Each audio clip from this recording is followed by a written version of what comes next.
Welcome to the All Jammed Up podcast presented to you by Music Never Stopped. Today is Monday, May 12th, and today's guest is Mike Jaws. What are you doing, podcast for Lot?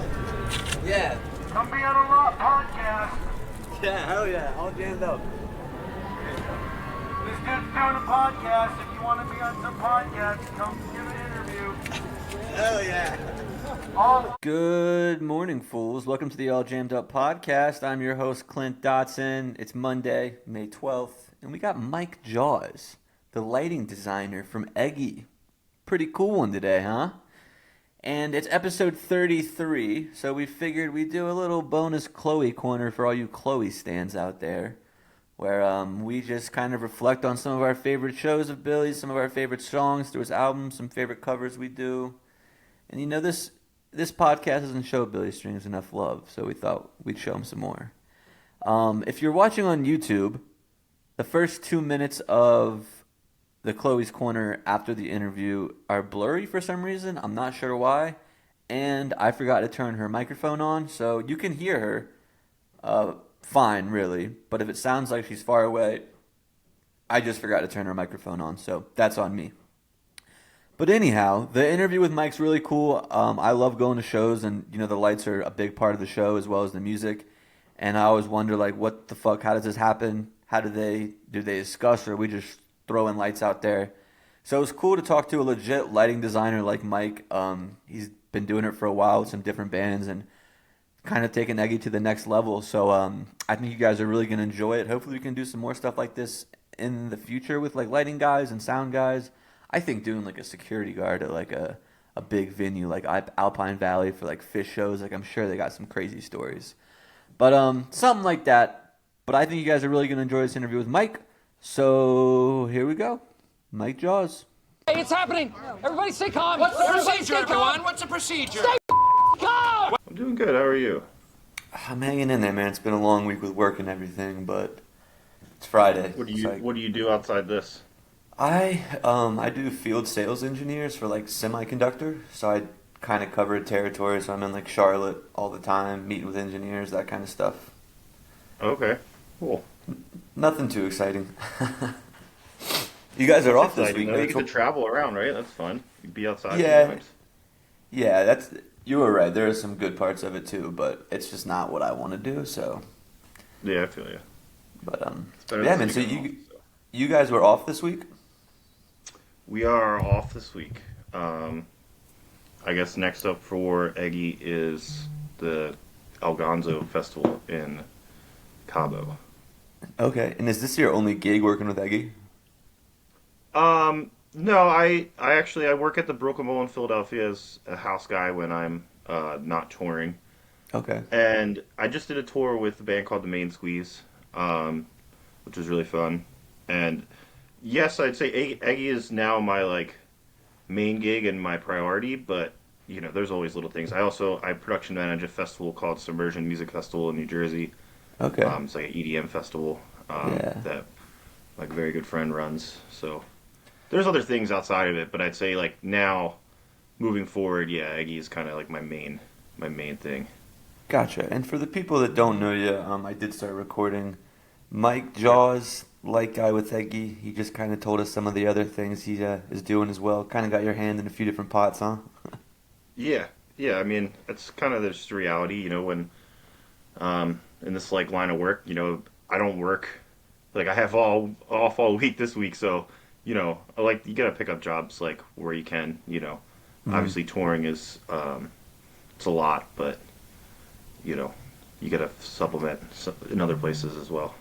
Yeah. So I wanna rewind, kind of go from the beginning here. I did some creeping on your Instagram to kind of prep for this. And it seems like you kind of been involved in the jam community for a while, going to shows since you were a kid. I saw you went to like the All Good Fest like way back in the day. And I just kind of want to know like who got you into the jam band scene and like what made you stick around it. So my mother was an artist, and it's kind of like where I'm not a musician, so it's kind of like my background and all this is I had an artist for a mother. She was a big Deadhead and stuff, so and like my dad was definitely into not as much the Grateful Dead, but a lot of more like Frank Zappa, a lot of Allman Brothers. So I definitely grew up with that music. I grew up with a family that likes to, I guess, party. Would have parties. We'd have bands in our backyard. So there was definitely always like an aspect of that. And then, yeah, I mean, I definitely was definitely a big Deadhead. I mean, still am a big Deadhead. But like when I was younger, I went to a lot of Grateful Dead things, and so like that was really my introduction to everything. All Good definitely used to be like that was my first. I think All Good 2011 was the last year at Marvin's Mountaintop. That was the first time I saw bands like Umphreys, Moe, SES9, fucking Primus, Damn. Pretty Lights. First time I saw Papadozio. So that was definitely a big like. I think previous to that, the only jam bands besides like Dark Star Orchestra and Grateful Dead, like Further and stuff like that was. Actually, I don't even know. I went to like a lot of DJ stuff. I did a lot of reggae rock concerts too. Okay. But yeah, And so then- that was definitely it. And then I started working when I was like got older. I had friends like in a jam band, and I started just riding around with them. And then that just evolved and evolved and Yeah. evolved. And now like 15 years later, I'm touring LD for a jam band. So Hell yeah, it's awesome. I want to go back to the parties, bands in your backyard thing. Was it like bands that like we know, or was it just like local bands? no, Okay. just like local bands. Yeah. My dad was like a biker, and my mom was a hippie artist chick. So there Your was parents sound awesome. yeah. Definitely an interesting childhood. Definitely, I think it makes sense for like what I do now. Yeah. Even when I like look at myself production managing a festival, it's like this is just a big party with a lot of money and rules. But I feel like I was definitely bred for that. And was this all in Philly? You grew up in Philly? Outside Philly, yeah. So suburbs Okay. of Philly, but yeah. Gotcha. And now are you back in Philly? Or still suburbs? Currently, I'm still in the suburbs, but I am moving into like Fishtown area shortly here. So soon I'll be in the heart. Okay, gotcha. Were you are you like a diehard Eagles fan, diehard Philly sports fan? Oh yeah, definitely. Yeah. Definitely more Eagles for sure. Flyers. Don't really care so much for baseball and basketball. Not that I won't rep the squads or be happy when they win, but not something I watch. Yeah, man, I feel like Philly's got when it comes to like pride of their city, they got some of the like Oh the- yeah, dude, when I'm at the Broken Bowl, I hit the green lights every time we get an Eagles chant going. Don't worry. That is awesome. Is that common that Eagles I pissed chants some happen? New York bands off before they've gotten on stage being like this and that, the Giants, and I just make the lights green. That's, who's got the best cheesesteak in Philly? Definitely Angelo's. Angelo's? Okay. Shout out Liberty Kitchen though for the best hoagies. I had John's roast pork, and that one was I was It's really also happy with great. that one. Yeah. It's also great. I would say the Italian roast pork sandwich with sharp provolone and broccoli rabe is more of a Philadelphia sandwich than a cheesesteak, but that's like, it's like kind of what like the It's like I a don't know, I deep feel like cut. a real Philadelphia people know about that. You know what I mean? Yeah. There's a really good place in Richmond, Virginia, and I can't think of the name off the top of my head, but when I went there, that's what I had was like the pork, broccoli rabe, and Roast pork provolone. sandwich, And yeah. It was chef's kiss. So Richmond good. has a few good spots. The sound guy from Dopapod, Nate, he is from Richmond, and he is a very big Richmond supporter. Yeah, it's a And cool they city. funny enough, he takes me to Nate's Bagels when I'm there, and it's like a very good bagel place in Richmond. Yeah, it's a good food town. I lived there for about maybe 9 months after I graduated college. I went back to Richmond, and it's a cool little spot there. So your first lighting job was that with Catullus? Is that how you say that band name? Yeah, Catullus. Yeah, that was the friends band that I started to ride around with. You know how that kind of started. It was just like it was funny. I remember I wanted to like go around with them before I was 21, and I couldn't because most of the bars were 21 plus. So then I basically just started just like getting in the van and helping them with load in, load out, just because I'd be there anyway, just because I was a young wook. It's like what I would like to do. And yeah, I started just like playing with lights at places. Really, is what happened with that. And shout out Dustin Klein from Papadozzi. He's Papadozzi's LD now, but at the time he was with the Mantras. He was one of the first LDs that like let me fuck with his console at a show. And then basically I just started doing that. I started just like anywhere we went, I'd play with the house console or if we're opening for the band, I'd ask that LD like, hey, can I, show me what you're doing here, kind of situation. And then eventually their manager like was like, wow, you're good at this, and invested in lights for the band. And then I would practice them every day at his house. He likes to let me set up in his backyard, or he had like a little back sunroom area. Yeah, so how does that? That's how that went. I'm a big lighting guy. Just like lost in the music, getting lost in the lights. And every time I'm at a show, I'm like, how does this even happen? Like, how is this even working? So can you kind of tell us like kind of what's going on when you're on a rig? Yeah. So I guess I'll just talk to this in the sense of jam bands, because I guess most of those jam band guys are doing it the same way, and it's like a style of lighting called busking or punting, which essentially just means we're playing along to the music like the lighting console is an instrument. So we're playing it where everything's happening in real time. You can't like predict where the band's gonna go or what's gonna happen, or in the sense of Eggy or even Dopapod, who I worked with before Eggy, they don't stick to the set list ever. Like the set list is it's guidelines, not what's actually gonna happen. So you got to be flexible and like be able to do things live. So I like to think of it as like, all right, I have a canvas in front of me, right? And my lighting console is all my different paints and my different brushes and my different tools I have, and then I paint along to what's happening during the show. And I give myself a little bit of a set of rules. Like I pick a palette for each like song. You know what I mean? So like this song is orange, light blue, and yellow, and like you'll see the combination of those colors throughout the song. And if it goes to a jam, you might see all light blue, and I might mix in some white, or I might mix in another color here or there. But when it comes back to out of the improv to the composition, I always go back to the same palette, because I feel like it's like a visual cue for the audience to be like, hey, we're back to this song. Where the music has now left the improv and has come back to the composition. So that's kind of how I do it, I guess. So how do you go about preparing for a show? Like, is the band like, hey, this is the set list tonight, this is what we're going to do? Are you in on practice? Like, what is the behind... Yeah, sure. So, situation, it's different in every situation. Every band does it differently. With Dopapod, I wouldn't get the set list till 10 minutes before the show started, just because they wouldn't be ready for it. And then they wouldn't play it the way it was, or even like at all, or songs would be half time. Like there was very like they were of the sense of like, we're gonna fuck with you tonight, like be ready. Like they enjoyed doing that. Then like a band like the Main Squeeze, they are on Ableton. There's tracks. There's kind of like 18 to 20 songs for the tour. They might play 15 of them a night, and that's more like, this is gonna happen in this order, this way. It's kind of everything's kind of timed out, and I'm still doing it live. But that's another situation where like I could have a more it's called cue stacking, or like a time code situation where the lights are more thought out and planned.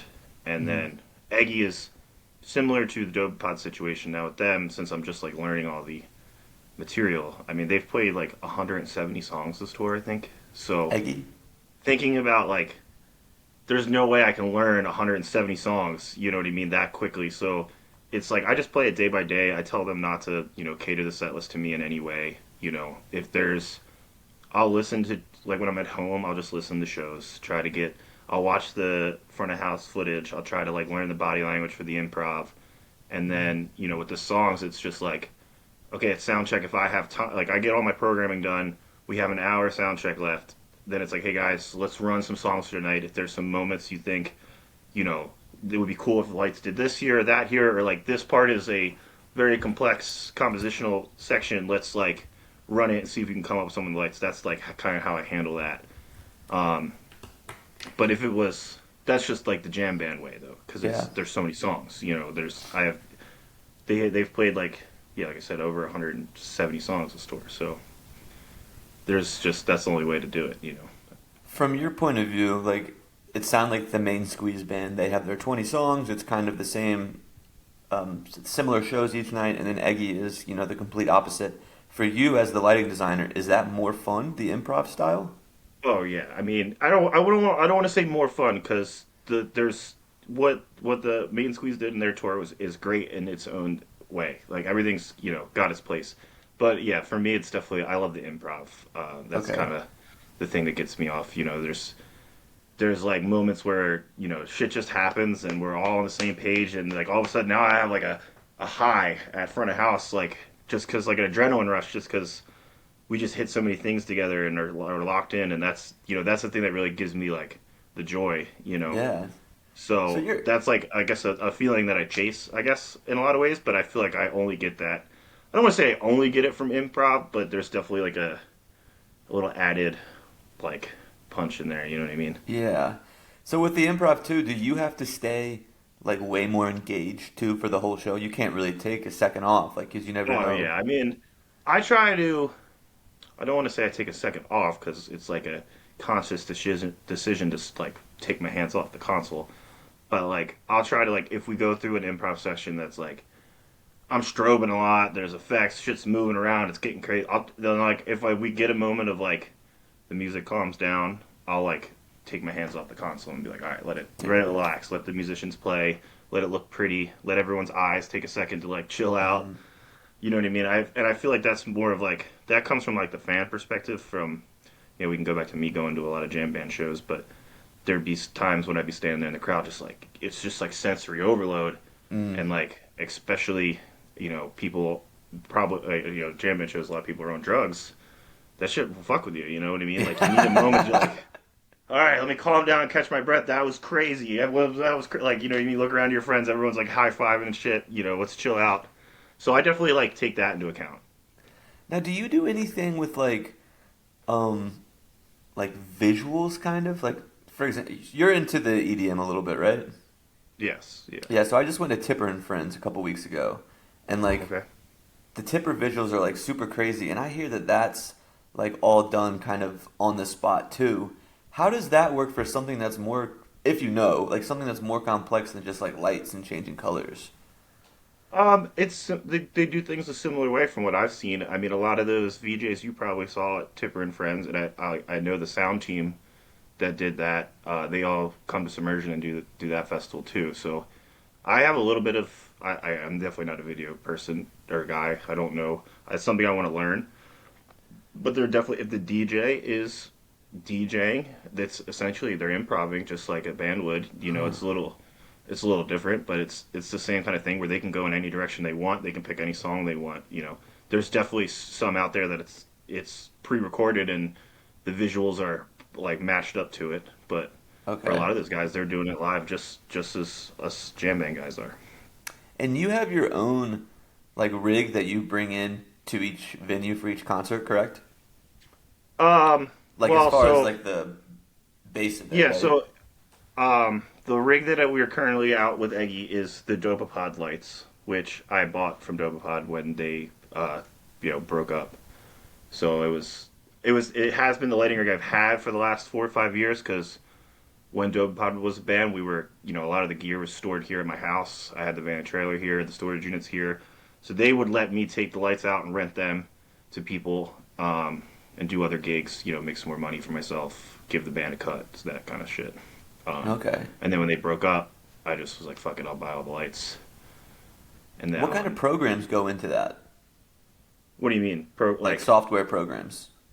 I use Grand MA, which is kind of like industry standard lighting Okay. software. There's some other ones out there, but I'm definitely a Grand MA is the only one that kind of matters person. Have you ever found yourself like when you guys are in an improv, like you take a risk, so to say, like with the light you're doing, and it like has you had times where it's worked really well, and other times where it's like I kind of fucked that one Oh up. yeah, all the time. Yeah. Can you tell us about one? Especially 'Cause I'm right curious. now with Eggy, like learning how they like to jam and their little. They've told me that they've found ways to be more animated on stage because they haven't had a lighting person. So there's a lot of body language that they do to each other that kind of is kind of like a signal, like, hey, we're gonna. I hope I'm not like giving away secrets for them, but it's like kind of like, hey, we're gonna, guitar and bass are gonna drop out, and it's just keys and drums or shit like that. You know what I mean? That they like. There's definitely body language there. So I try to read it. I've been watching this Webster Hall show, And it's funny because it's like I try not to beat myself up too much, but there's definitely a lot like I fucked up or like didn't know or went to a different color or went. There's like a lot of mess ups and like sloppiness, but then there's also some really cool moments that like I did something or picked these colors or picked this or went to that, in a way I've never done before, only because the music took me to that place. You know what I mean? So it's like those little moments of like being inspired to do something I haven't done before with the same lights I've had for 5-6 years. Now all of a sudden I'm like picking different things. That's really cool.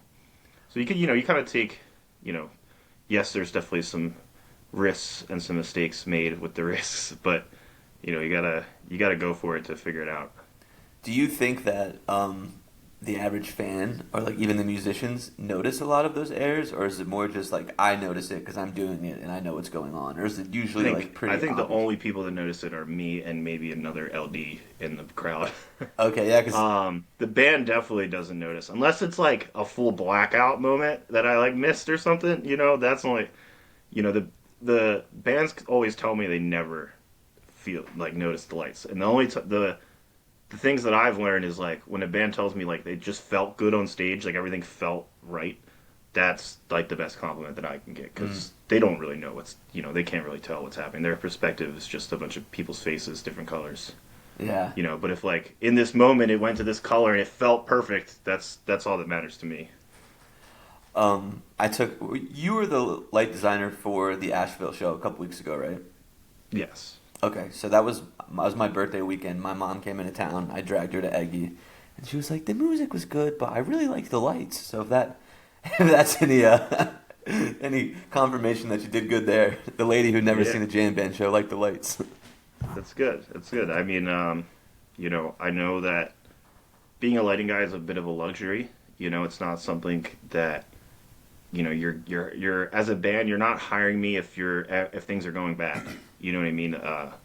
I'm definitely like the piece, one of the last pieces to the puzzle, I guess, in some senses. So knowing that I made a difference and improved someone's night is, I guess that's all I can ask for, right? Yeah, for sure. And like, how did you land the job with Eggy? You were with Dopapod, they broke up, and then how did Eggy reach out to you? Yeah, so my first tour I toured with Dopapod as their lighting tech first under Luke Stratton, and then when he left, I took over as LD, and my first tour as LD, Eggy was the support band. So we were on the road for like a month together. I got to know those guys pretty well. They hired me a few times to just run lights as like the opener. When there was like a good situation, like the house had a good lighting rig. Stuff like that. So there was already like a relationship there, and then at the end of last year when it was like the last month of Dopapod, I talked to Jake. Obviously, I had some stuff already lined up, but those guys really wanted me to be a part of it, and they waited for me, and I really appreciated them for that because it just shows how good of people they are right out the gate. So and I'm glad that now we're together and everything's going well, and excited for the future. Oh yeah, how were the Brooklyn Bulls and the Webster Hall shows last week?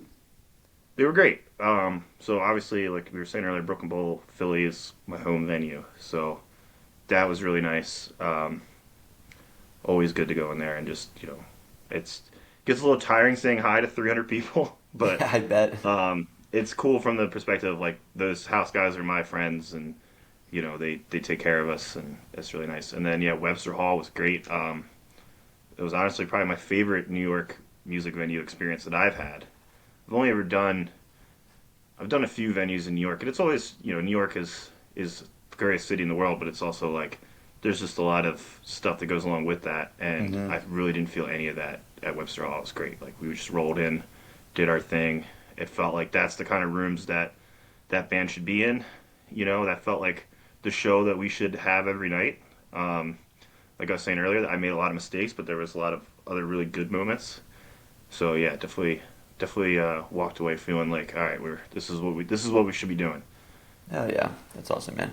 When you have been a light design, not specifically for Eggy, but just any of your experiences, have you ever had a moment where you said that you feel like you're kind of part of the band and the rig is your instrument, correct?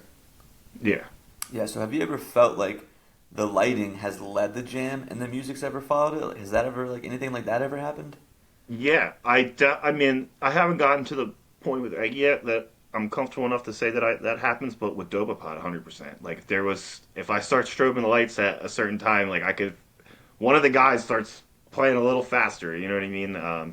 I definitely felt like there was times like that where I could instigate. I wouldn't say it's like leading, but I'd say like it's a little like I could add a little more intensity with the lights, and the band would pick up on that and start playing more intense. Okay. Yeah, that's pretty cool to think Or about. and I guess the same would work in like a sense of like me bringing the lights down and like making it dim and low, and you know what I mean, and where the band like could chill and space out. I think there's definitely something to that there. That is cool, man. You, like you said, not being a musical person really, and then having this skill that kind of, you're not making music, but you're still having that influence and creating that feeling for the audience through lighting is pretty damn impressive. Yeah, it's I think I have a little bit of it's not a traditional background, right, for most people in my industry. Most sound guys and lighting guys are musicians. So I come from a perspective of like, I don't know what fucking key this song is in. I don't know what chord this is, or you know what I mean? I will say I've been doing this long enough that I can pick up on patterns, and I've learned some musical theory or knowledge, you know what I mean? But I don't have any. There's no like outside preconceived like ideas coming into my head. It's more just like I hear what I hear, and it makes me think of these colors or that, this or that, and that's what happens. So I think there's like an interesting perspective from that point of view. Yeah, man, good for you. Like able to make a career off of in what you're interested in, what you love, and trying to find your own unique way to carve that path. So hell yeah, man, good for you. That's awesome. Yeah, I'm happy, man. It's fun. I bet it is.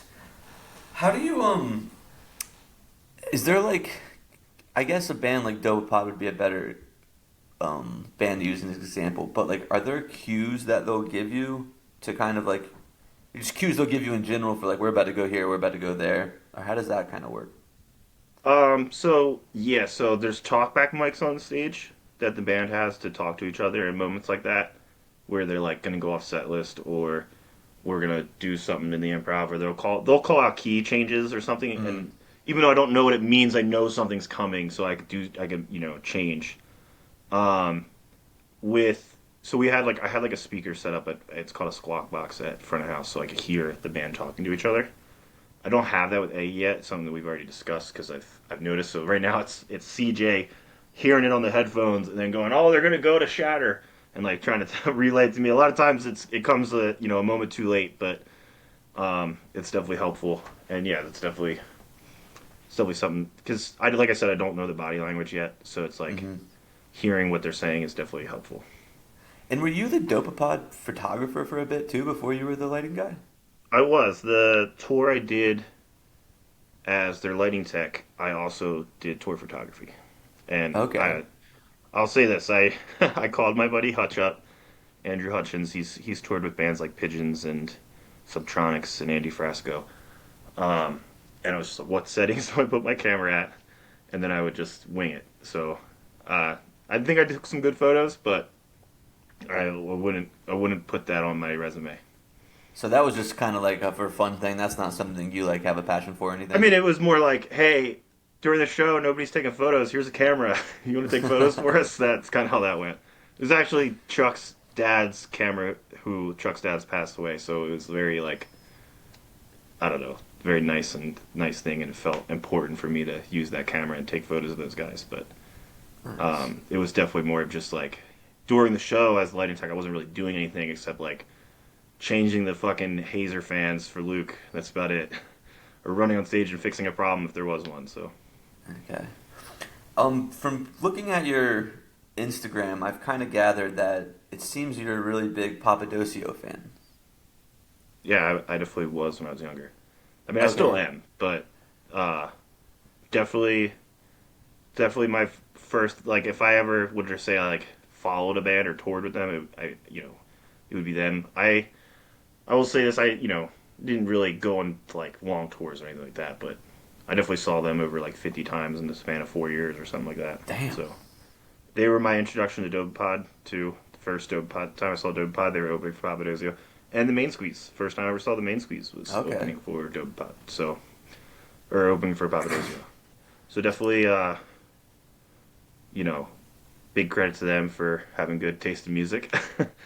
It's also something that's funny. Like, I told the Dopapod guys that like the first week they're like, so like, who's your favorite band? And I was like, well, I used to see Papadozio a lot. And then those guys are obviously all friends, so like I get to meet all of them. They'd always be like, "Oh, Jaws is your biggest fan. He's your like try to embarrass me as much as they could." So that was fun. What I feel like that's no. kind of a unique band to be so like drawn to. What do you think about Papadozio that just like kind of struck with you? The improv. Yeah. I mean, like they, there's I truly think that there's few bands that improv like them that go to places that feel like we've completely, we're making this up from scratch. I know in the jam band scene, a lot of it is just like, they're kind of like jamming on the same. I'm not a musician, so I don't want to like the same chords or like the same feel. Every time I go see this song, I know that this song has this happy jam in it. Or every time I go see that, you know what I mean? And so I felt like with Papadozio, or at least back then, I be honest, I haven't like kept up and listened to all their shows in the past couple years. Breaking up?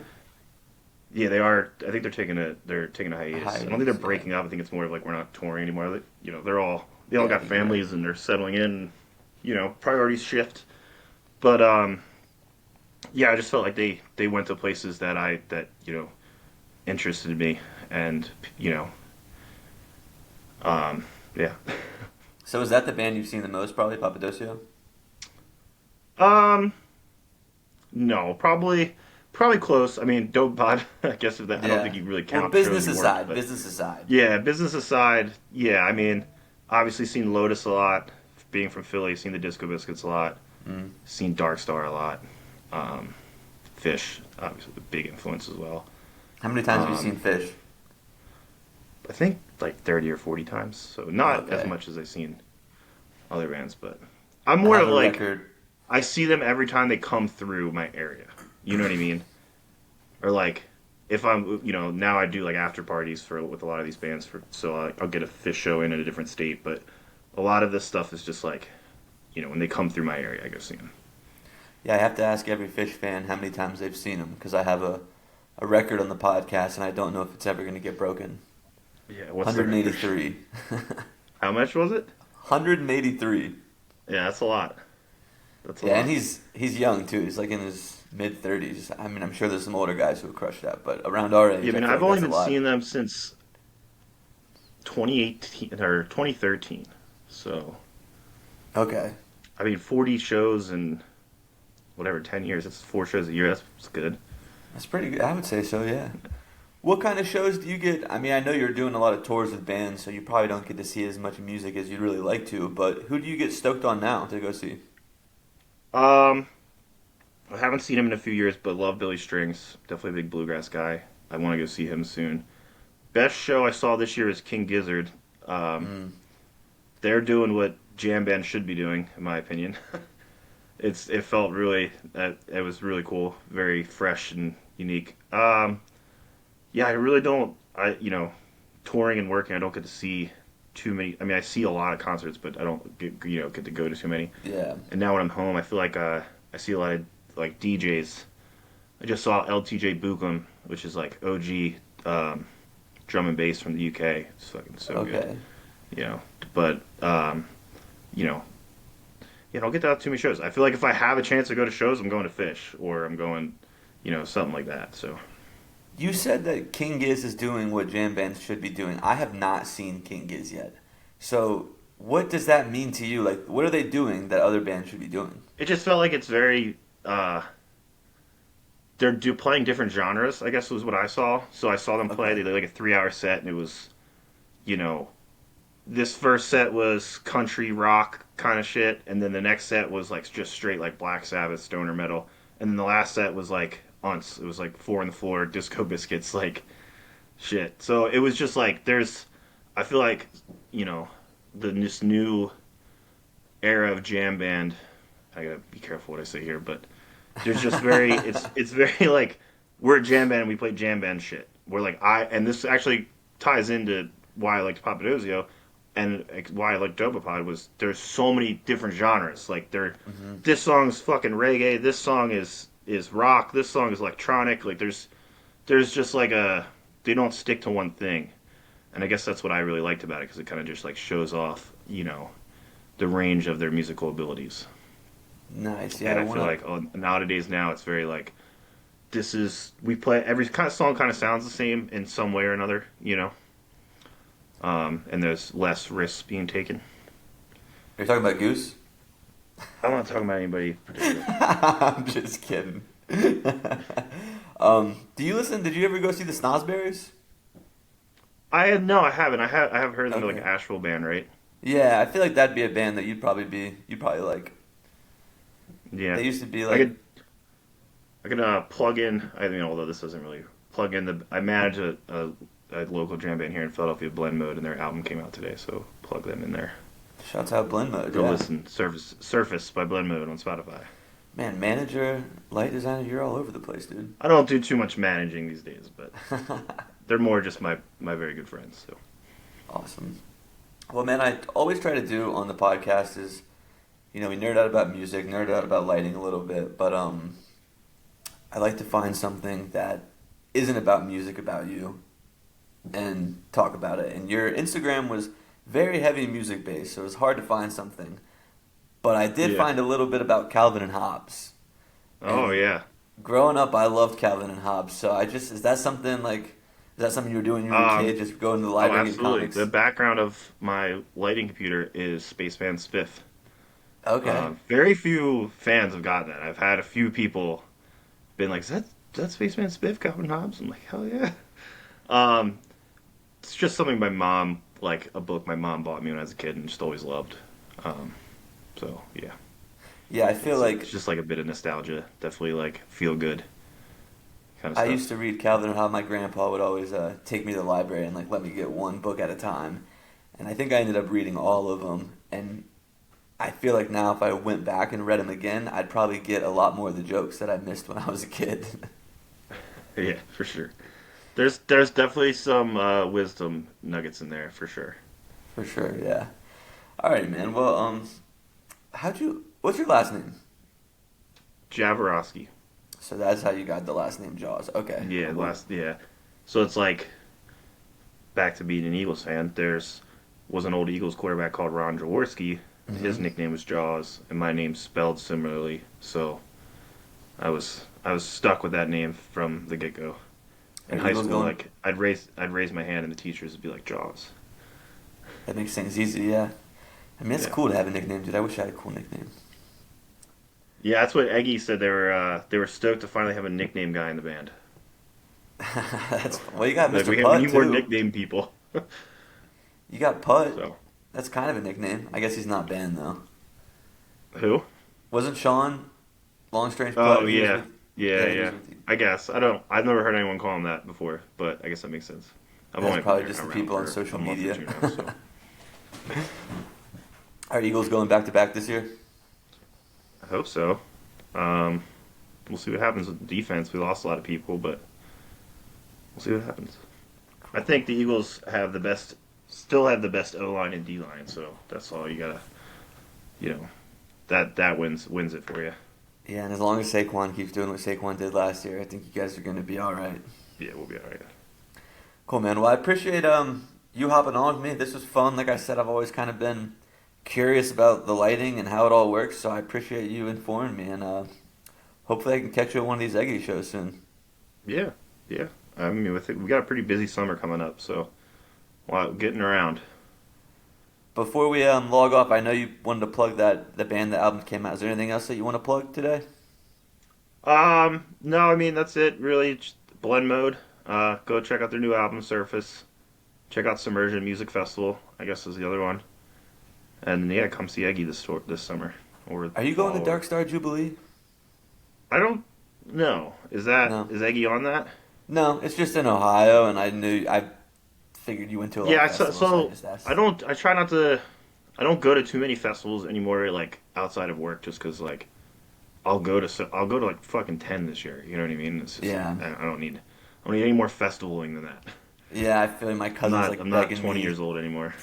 I just did. I did Tipper last month, and then I got Dark Star next month. My cousin's like begging me to go to Bonnaroo with him, and I'm like, dude, I can't I will do all say I'm that. excited for the Goose Festival in Mexico because that's really cool. Like getting to go out and have like a vacation Yeah. and do lights and go somewhere I probably may have not ever gone before if it wasn't for this. So Alrighty, man. Well, I will let you go. I appreciate you coming on. I hope you have a great weekend, man. yeah, man, you too. See you soon. You just got jammed. Welcome back, everybody, from that interview with Mike Jaws from Eggy. That was a new one, something new we've never done before. And I know you're probably all wondering, it's Thursday, or it's Monday. Why the hell is Chloe here? Well, this is episode 33, and we thought, and it was a shorter interview today, we thought we should have a quick segment for Billy Strings. Pay homage to the Lord and Savior, Billiam Strillium. Is homage the right word? Yeah, that works. Homage? Homage? Homage for sure. We got a Billy episode. So we thought we would go over our favorite show that we have in person seen. It's going to be in person. Right? Yep. Okay. And then a couple of the favorite songs. From his albums. And just for fun fact, I felt like I asked this question for a long time. Why does the number 33 matter for Billy Strings? Mm-hmm. It was his grandfather's racing car was the number 33. I think I saw that probably on Reddit. Realistically, that's where I get all my information now. And Billy's grandfather made a guitar for him while in prison, and it features the number 33. Oh, that's sick. His grandpa was in prison? I guess. Making guitars? Where does he get the materials? I don't know. Prison's not all that bad, it seems like, some of these things they say, you know? I'm just kidding. I'm just kidding. Don't want to go to prison. Maybe they should have put me in a Scared Straight program. So what should we start with? Our favorite... Let's start with our favorite show. Okay. That we've been to. So... You go first. Ladies first. Thank you. Mine... so how many shows? I think I've been to like 10 Billy shows now, maybe? That would make sense. 8 to 10, somewhere in there. I think I've been to like 13, so that would make sense if you've been to 10. Yeah, 10. Yeah. All of them have been incredible. Duh, obviously. But I think my first Billy show was maybe my most special. So it was St. Augustine, Night 1, 2023. Was it night 1 or night 2? It was a Friday. I think that one was Thursday, Friday, Saturday. Was it? Oh, yes. Mm-hmm. Okay, so Night 2. Yeah. It was a birthday gift that I had gotten for Clint. I bought us tickets along with 3 friends, and I got us a Sick beach house. Airbnb. Yeah, I got us a beach house on the beach in St. Augustine, and we just drove up there just for the night. We had to leave the next day. For some reason, I think everyone just could only get one night of flights, but we got a couple of our friends out there, and it was just a really nice experience having everyone excited and shoeless and jump in a circle and Get given a bunch of mushrooms at the end of the show by some random old man. yeah, and then run around on the beach Yeah. in the moonlight and get lost and go in the water and get locked out of the house. We got locked Yeah, out of the shouts out house. Veggie. All of our phones were dead. Yeah, that was crazy. And we were out there trying to unlock it for like, I don't know how long. We were all on mushrooms. It felt like an hour and a half trying to figure It's probably out. 5 minutes. It probably was. And then Veggie just goes, why don't we try this code? And sure enough, it was definitely longer than 5 minutes. Yeah. It was enough for us to get worried. A little that panicky, we yeah. were gonna have to sleep outside. And we asked the neighbor, we're like, can we use your phone to log into Airbnb to get the passcode? And he was just like, no. I was like, all right, sorry. Okay, all right, fuck me, I guess. But it was just a very special night. We were with the right people. Yeah. And also, we reviewed the set list, and he played My Alice. Yeah, I looked into that after you told me that, and he has been playing that song for a while. I didn't I even... think you said like 2022, right? Yeah. That's awesome. We got to watch it fall. A Psycho, which is great. Classic. We made the Creek to end the first set, 18 minutes. Beautiful. That was the first time I got a Dust in the Baggie, I think. Dust We in the got a Baggie. Dust in the Baggie encore. Dust Very in the last Baggie. song. So fucking fire.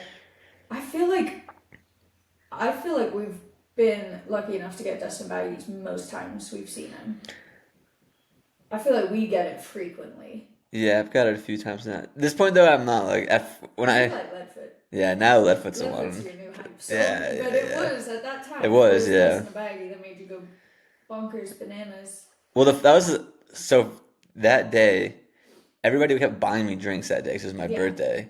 So like by the end of the show, I was pretty drunk, and I was like, another show, another No Dust in the Baggie. And then it was the encore to the encore when he played it. So I was like, I was so stoked then. Running on Empty and then Dust in the Yeah, Baggie. I remember doing Run on Empty too. I was like, fuck, man. I feel like we started to leave and then we heard it. No? No, because we stuck around for a little bit after the show. I think we all just kind of stood there and like chatted for a bit too. Yeah, we were in the pit. We had a lovely, like, just group of people Yeah, around us. we had a nice one. All of us in our friend group took our shoes off and put them in the middle, and then we, like, kind of danced around them. By the end of it, we had, like, a ton of other people's shoes in the pile, and everyone was just dancing around the shoes with us. It was so nice. I think I like it so much because that was my first time having an experience like that. That's a sick venue too. First show that has any kind of like lot involvement, and the St. Augustine lot just rocks. Yeah, that was a sick lot. So that's mine. That is my favorite show. Mine is this year, New Year's, night 3. Yeah. Yes, it is. For a lot of different reasons, but I mean, that whole weekend I really wanted Leadfoot and My Alice, and we got both of those. My Alice into Leadfoot, and then there was that was crazy. the Ride Me High, the Nutshell into Wargasm. Everything's the Same is also just a song I really like. Same. And I think the Leaning on a Traveling Song too. So there's a lot and that was just such a like, that whole weekend was just like 3 days is always like we were only there for Billy. Like even 3 days in Asheville was like we came home, we had like our lives the rest of the time. When we were in New Orleans for 3 days, it's like that's all. We camped at this year we camped at the venue too. So it was like when we weren't inside, we were just sat out in a field by our car. Yeah, hanging out. And that was pretty much it. Like they wouldn't let you take your car out. You couldn't leave with your car. So if we wanted to go into New Orleans, we had to Uber. We only did that once. The rest we just hung out. Yeah, we just stayed. But I think too about that weekend, like after the first night, it was like, how's he gonna beat this? And like after the second night, it was like, how's he gonna beat this? Every time. And then the third night, it was like, holy shit, he did it. Yeah. And like the 3 sets is always crazy too. Like, yeah, that was He just knows how to impress. He really does. He's the king. I can't wait to go back this year. I know, I gotta see him having withdrawals.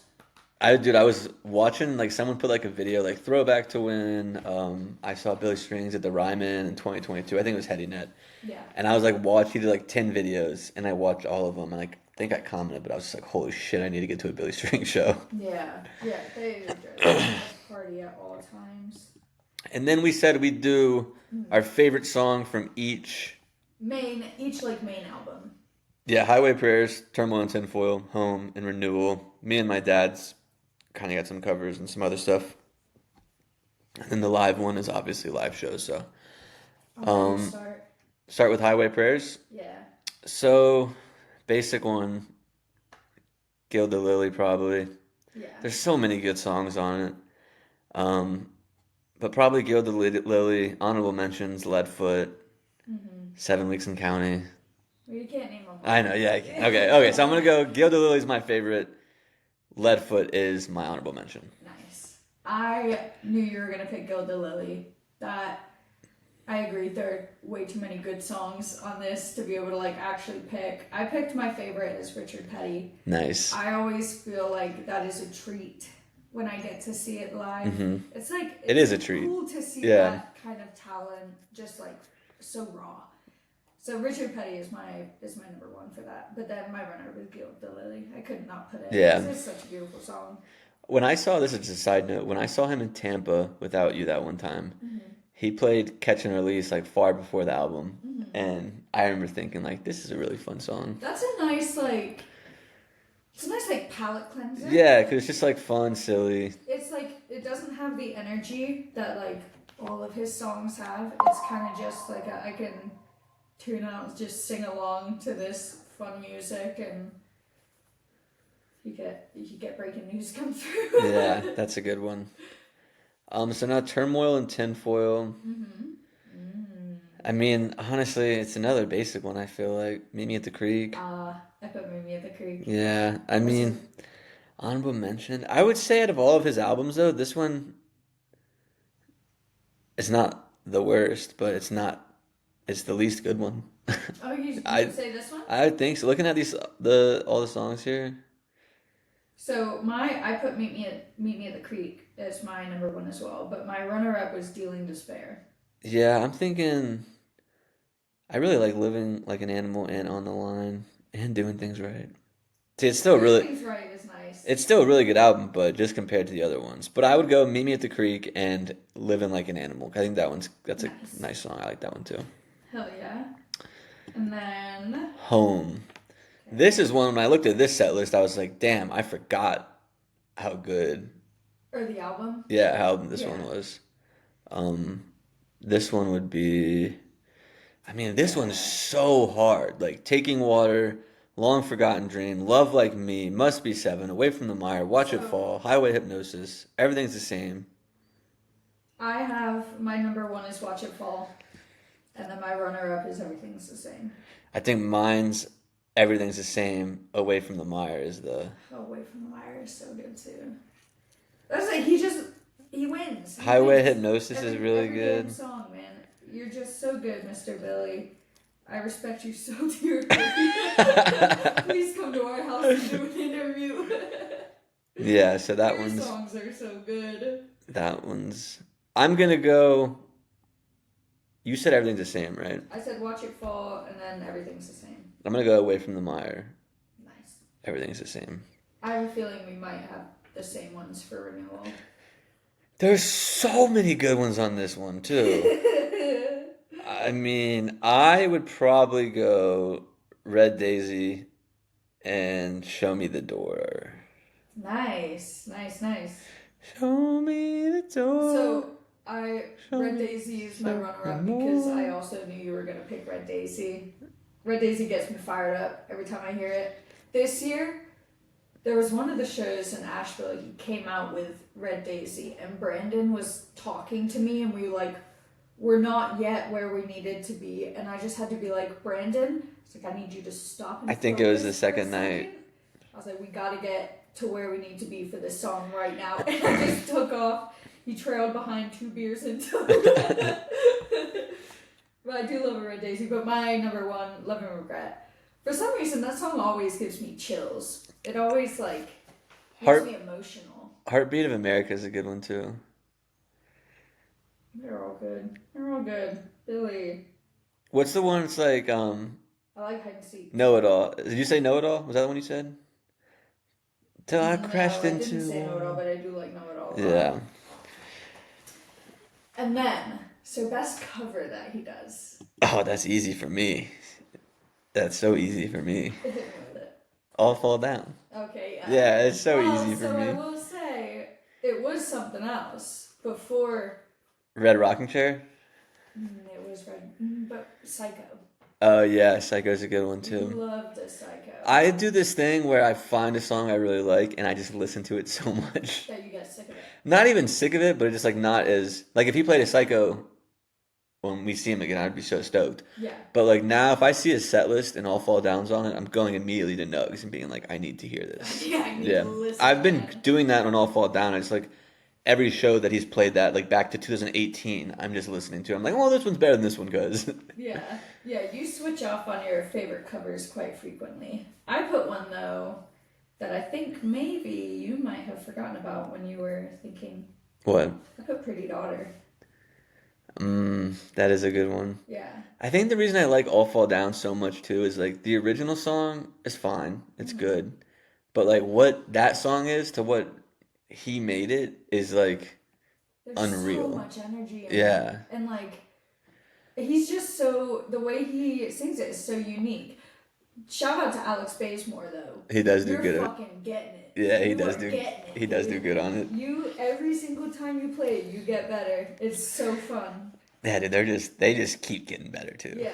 People who listen who don't know who they are probably like, these guys Guys. love these guys. If you get to Asheville, All Jammed Up Sons of Festival, July Stars- 19th. Buy your tickets now. Sons of Stars has to be on your list to see because they truly do get better every week. Yeah, they do. And it's so fun. We get together every Sunday and just watch it. Mm-hmm. Even last weekend, it was a low energy weekend. They fucking rocked it. They kept. Now, what energy. would be a song that you would want Billy to cover? Ooh, oh my god, I am not smart enough to think that fast. So. Yeah, I don't have anything like on the. Because he doesn't suck the teat anymore. I'm trying to like look around. Get back on the teat, Billy. Just get on the teat for a sec, dude. I'm trying to look. Oh, how fun would it be? A Billy Daniel Donato show. I think they did something like Billy and the Kids with Bill Kreutzmann, the drummer for the Grateful Dead, but now for Dead and Co. And they did this thing in Hawaii, and I want to say it was Daniel Donato and Billy Strings were on it. Hawaii? Yeah, let me see if I just made that up or not. No, I think you're right. Was Billy there? I think I remember Donato being in Hawaii with someone of Grateful Dead descent. I remember that was a thing, and it was right before Phil Lesh died. Yeah, I think Daniel Donato did it this year with him, and I think Billy Strings did it like during COVID. That would be a show that would blow the roof off of my little noggin. Yeah, Daniel Donato was 2023. Billy Strings was 2021. But they've had Carlos Santana, Sierra Hull, Dwayne Trucks, Bob Weir, Snarky Puppy, Eric Krasno, Warren Haynes, Mickey Hart, Colonel Bruce Hampton. They've had a lot of people on that. Alrighty. Well, that's good, right? We just did a little extra Billy love because he doesn't get enough on this podcast. Yeah, we don't talk about him enough, so we gotta do a whole segment on episode 33 for the King. Well, it was a short episode. You want to give the people at least an hour. Yeah, give him some, and everyone loves my voice. Yeah. And More I'm super Chloe, funny, more super Chloe, smart. one more Chloe, less Clint, more Chloe. That's what they say. Yeah, can't blame him. Alrighty. Well, good episode today. Thursday we have Jeremy. Jeremy. Why did I say it that way? Jeremy from the Little Moon Travelers. And we interviewed him when he was in Mexico for the Baja Grass. Oh yeah. Yeah. So that's a cool one. Yeah. Yeah, that was nice. Stay tuned for that on Thursday. Have a great week, guys. We'll see you Thursday. Any closing words, Chloe? Love you, Billy. And remember, wherever you are right now is exactly where you're supposed to be. Come along, have a drink with me. We can talk about the world and how the world is turned so slow. Day and night I found cars they drive and planes they fly. I look into the sun and the sky, you're so bright. It's you that I have found. Oh, and I know there's not much longer now. Or if the world would just slow down.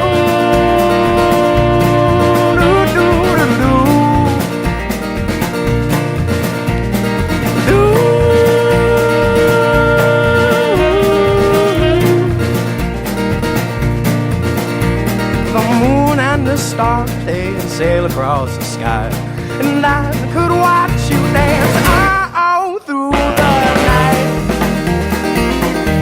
When the rhythm is right,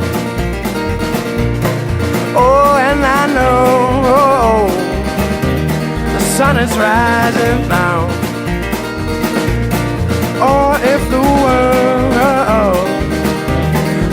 just slow down.